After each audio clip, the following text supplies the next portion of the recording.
New Pokemon World Record, Xbox removing avatars, and Indiana Jones and the Great Circles cutscene link. But first, Echoes of Wisdom has been added to the official Nintendo timeline for The Legend of Zelda. By going to the Nintendo of Japan website, because for some reason Nintendo of America and Nintendo of Europe haven't updated their timelines yet, you can find that the newest entry in the Legend of Zelda series takes place between Triforce Heroes and the original Legend of Zelda and the Hero is Defeated timeline. For those unfamiliar with Zelda's thorough timeline, we're just going to call it thorough. The Hero is Defeated line is what happens if Link dies. Oh my god! At the end of Ocarina of Time. Yes, the Legend of freaking Zelda has alternate realities. Not confusing at all, trust me.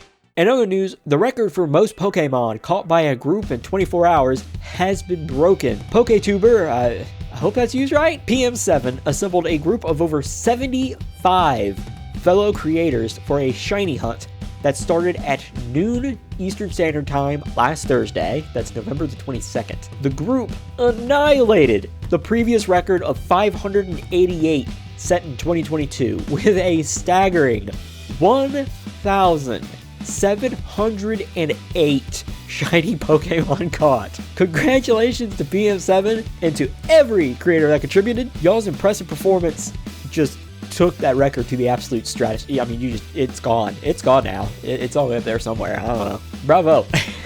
Just like how they smashed that record, you should smash a like button if you're enjoying this video. Speaking of launches, those of you who play 2K games on PC are probably familiar with the 2K launcher you're forced to download every time you try and play a freaking 2K game. You know, like BioShock, Civ, Marvel's Midnight Suns. 2K has sunset the launcher. This means some, maybe most, 2K games should launch straight from your game library, like almost every other game. In order to do this, simply update the game, close your app of choice, Steam, Epic, whatever, restart your PC, and you should be good. And for anyone who's curious, 2K replaced the entire launcher file with a single text file called 2klauncherremoved.txt. You can delete that if you'd like, but you don't have to. It also shouldn't mess anything up, but you can, if you'd like to, and always is recommended if you're going to mess with game files, make a backup, make a copy, just in case. That's coming from 2K themselves, so should be safe information.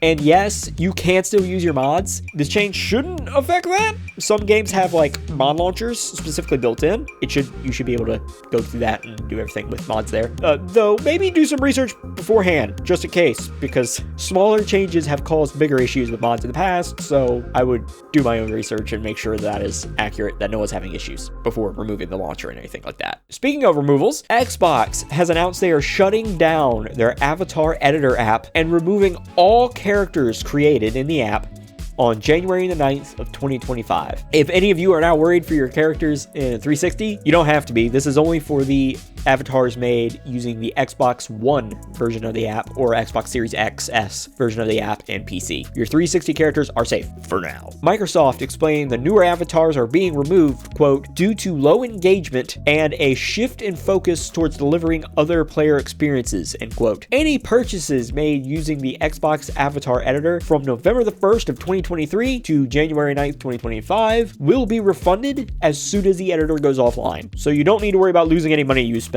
if you have spent any money on the editor. You should be getting a refund. Do hold Microsoft accountable though. And unfortunately, continuing on the topic of shutdowns, Humanoid Origins, the studio founded by former BioWare general manager Casey Hudson, has announced it was shutting down after a, quote, unexpected shortfall in funding, end quote, left the company unable to continue operations. Oh my god, my cold's killing me. Hudson established Humanoid after leaving BioWare following the launch of Anthem.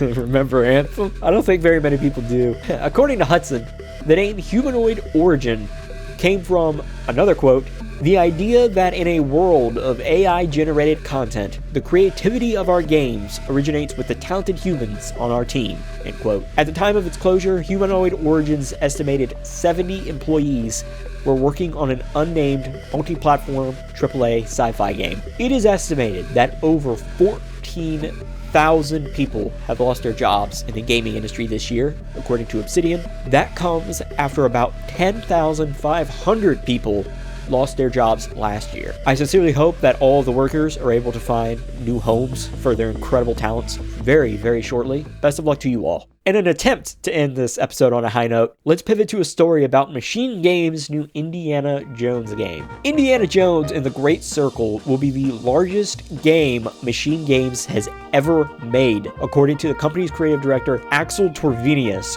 What a last name. Indy's newest adventure features almost 3 hours and 45 minutes of cutscenes. That is surprisingly roughly the same amount that Machine Games put in their Wolfenstein games, apparently, which is kind of crazy. Considering how long to beat has Wolfenstein: The New Order listed at taking 24.5 hours to 100% complete, and Wolfenstein 2: The New Colossus at 33 hours, I really don't know what to expect here in terms of length.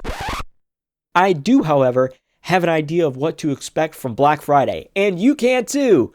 Just watch this video. Stay safe, everybody.